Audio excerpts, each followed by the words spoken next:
Why go on when you give everything and face that which torments you, only to find that it is worse than you could have imagined? Why go on? Is it really so weak to ask this? Or are we just so afraid of the honest answer that we do not dare pose the question? Sometimes the answer lies in a memory, a feeling, a song.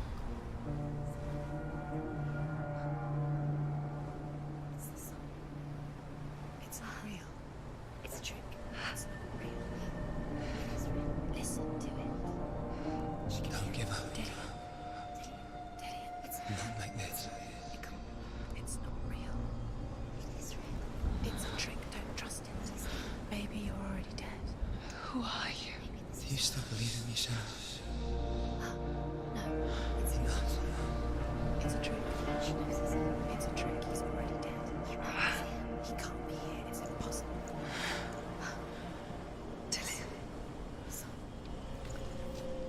Come to me. Please.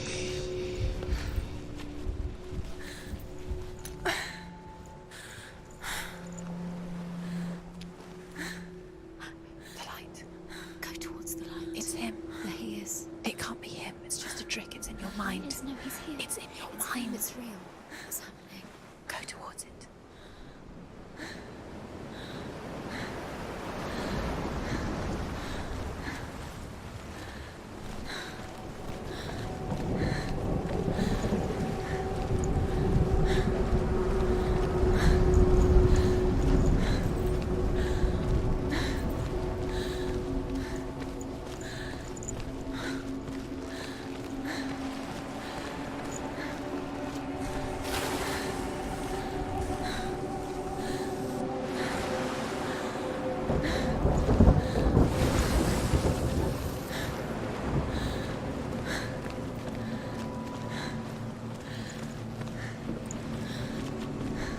There it is. You're imagining things. It's Dillian. He's gone. You were so slow. How could you? Keep going. How could you? Keep going. Ignore the pain. I told you it was the trick. You. I told you. Where are you going? See, There's nothing to follow. go on.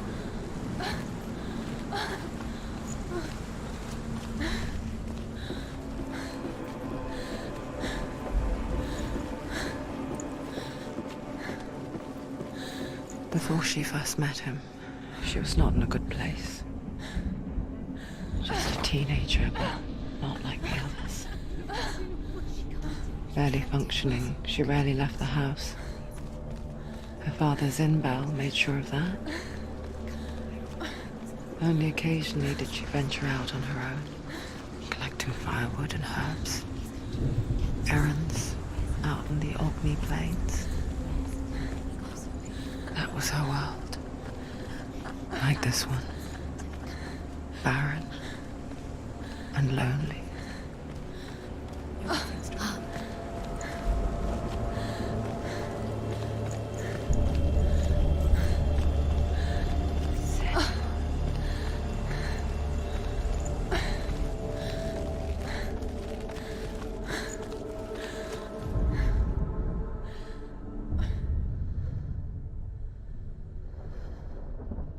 Senua, there will be times that you will feel alone and exhausted, like a strange little fish swimming against the tides of the big ocean. But have the faith to let go and let the tide carry you away. Because the whole ocean is your home, and it does not ask you to swim against it.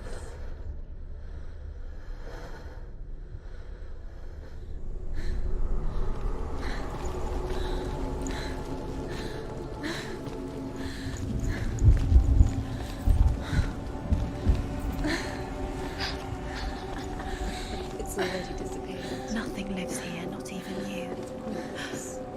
It's in your mind. You think you can see it, but it's in your mind. he was, the lone figure of a boy. Swordplay under the shade of a tree. She remembers the first time she saw him. To her young eyes, he moved as if dancing, and the world danced with him. The gloom lifted. For the first time in years, she felt a ray of hope.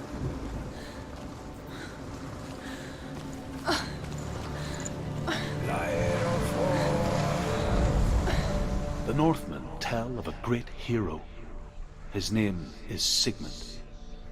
His father's hall was built around a great tree, and one day, Odin comes and thrusts a sword into the tree, a gift to whomever can release it. Many try, but the sword only comes out at Sigmund's touch. His brother-in-law, King Siggeir, wants it, but Sigmund refuses him, so King Siggeir plots revenge. He invites Sigmund and his brothers to a feast, but when they arrive, they are met with an army, not a warm welcome. King Siggeir captures Sigmund and his brothers, steals his coveted sword, and readies them for execution.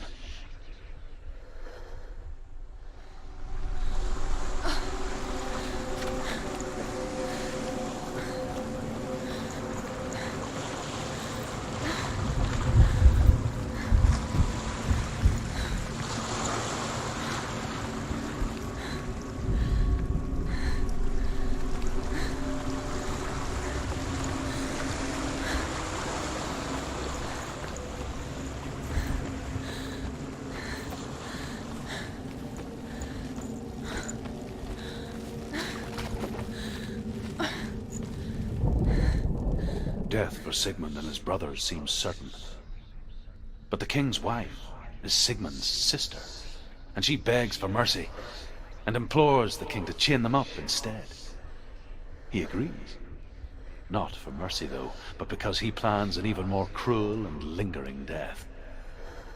Chained to a tree in the forest that night, a she-wolf comes and devours one of Sigmund's brothers. She returns, ravenous, night after night, until only Sigmund is left. The next day, Sigmund's sister sends a servant with honey to smear on Sigmund's face. But to what end? Well, that night, when the she-wolf appears again, you'll never guess what happens.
the she-wolf licks the sweet honey from Sigmund's face, he bites the wolf's tongue. The she-wolf pulls away, but Sigmund holds on. The chains break, and he is free. After his escape, Sigmund lives like us, hidden in the forest. His enemy, King Siggeir, believing him dead, as his sister plots revenge. And for vengeance to succeed, even the great Sigmund needs help. So she sends her sons to him. But their blood is weak and corrupted, and they're put to death by Sigmund. So his sister hatches a new plan, one that is cold of heart and pure of blood.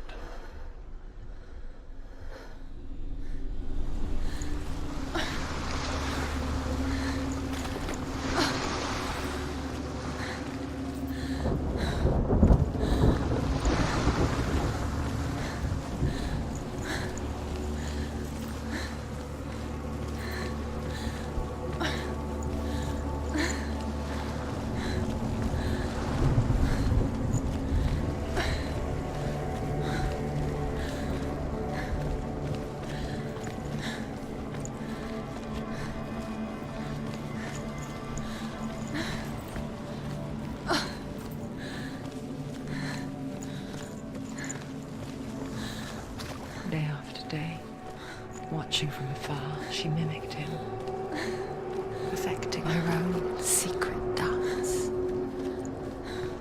wishing those fleeting moments of light would stretch out to last forever. Sigmund's sister trades shapes with a sorceress, and in disguise, she lies with her own brother. She gives birth to a son named Sinfjotli. After a time, she sends him to the forest to Sigmund. He tests the boy and finds him strong and fearless, and so they go to take their vengeance on King Siggeir. But luck is not on their side. They're captured, and Siggeir has them buried alive.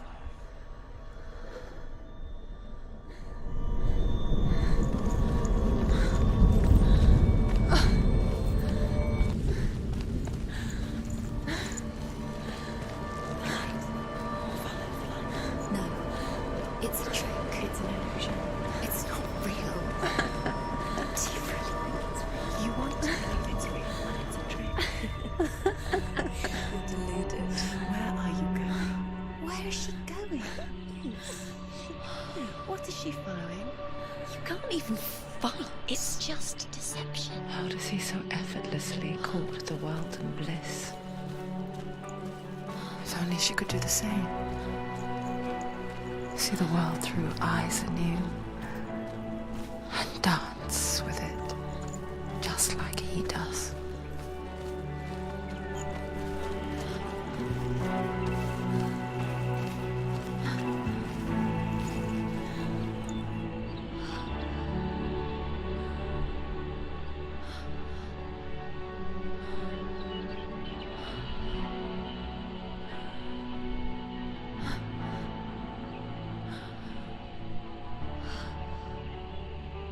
What's your name? Senua. I haven't seen you before. I don't leave home much. Oh, Zenua's daughter. I have to go. Wait. Who taught you to fight like that? No one. No one. Well, I watched you, and You learnt all of that from watching me? You should become a warrior, you know. me? I'm Dillian. I'm here for the warrior trials. Just come and watch. And bring your sword. You can't put it into words. That moment when you look into the eyes of the one who's supposed to reassure you, make you feel safe. It only takes an instant. Fear swallows you before you have a chance to make sense of it. And darkness becomes a part of who you are. You killed him. her world changed the day the Northmen took him from her. Senua knows that there's no going back to how things were. That there's nothing to go back to at all. Stay still, stay quiet, hide, don't tell her. Their gods can see into your mind. They will use this power to destroy you. They won't stop me. I can still feel him. Whatever's left of him, they will never let him go. I'm not gonna let him rot here. You're the one rotting here. Leave me alone. You will die here. No. And all your suffering will have been for nothing. Shut up!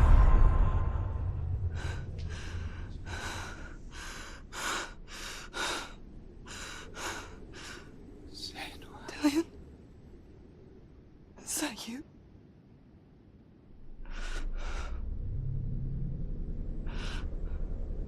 I'll find you, my love. I promise.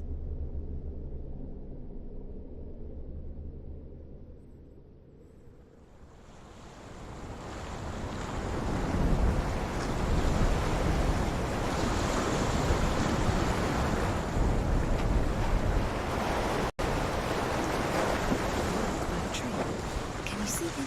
You want to believe it. Is he not real? Is he there? You're alone in these mountains. Is that Dillion? Nothing lives here. You won't survive. You met him by the tree. She met him by the tree. Maybe it's a sign, the tree. What's he trying to tell you? He's waiting for you by the tree.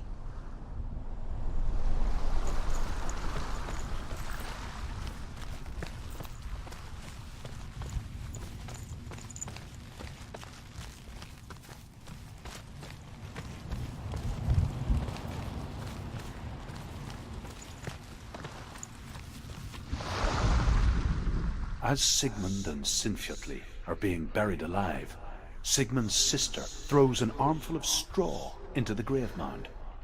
Hidden in the straw is Sigmund's sword, the gift of Odin. They cut their way out of the grave mound and set fire to Siggeir's hall. The king burns to death. Sigmund calls to his sister to come out so that she may live and be honored. She does come out, but only to tell him the truth. That she had slept with him, her brother, to beget a strong avenger. I am not fit to live, she says, and walks back into the fire. Strike vengeance from your heart, Senua, as there is always a heavy price to pay.